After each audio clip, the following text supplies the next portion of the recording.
warlotri la idinku reeriye maxaa idinka dabacsanahay loori idinku soo reer rabaaye maxaa idinka dabacsanahay caaw tusaale idin wadaa horta Soomaalida Mareykanka joogto laba af ay ku hadlaan kuwa ku dhahay ana amal kuwa ku dhahay waa arki doontaa soo yaaca dalkan imaada ka faa'iideysta kheyraadka lacagta waxbarashada waxyaaba dagayo kuwa ku dhihi doono waa arki doontaa waana aragteenbo America cunsurnimo ka jirto saan isaan waaye waxyaabaha moraalka ka dilay fadlan asxaabteeda igu xiran dalkaas dhageysanina intiina badan dad waaweyn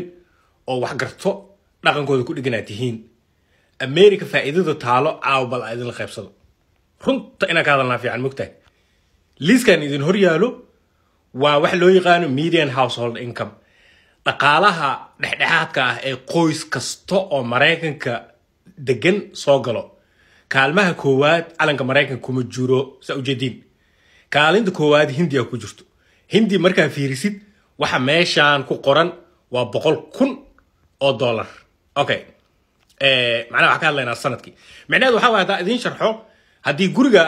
qoys ay wada degan yihiin tusaale ahaan adiga iyo aabbo iyo hooyo iyo gabadha ku dhalatay iyo wiilka ku dhashay gurigaas daa wada degan tihiin intiinaan aa wada shaqaysaan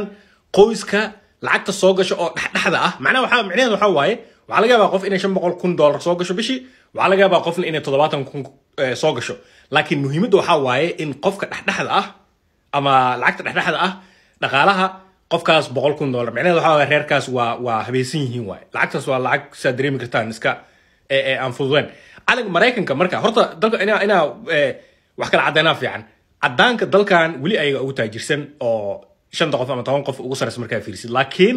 marka average ahaan la fiiriyo dadka cadaanka caadiga ah average-ka ah ku billionaire-ka ahayn waxa ka lacag badan ka dhaqaale badan ka waxbarasho badan dadkan kale Hindida iyo Philippines iyo Taiwan iyo Sri Lanka iyo Japan iyo Malaysia iyo Chinese iyo dadkaas oo Pakistan xitaa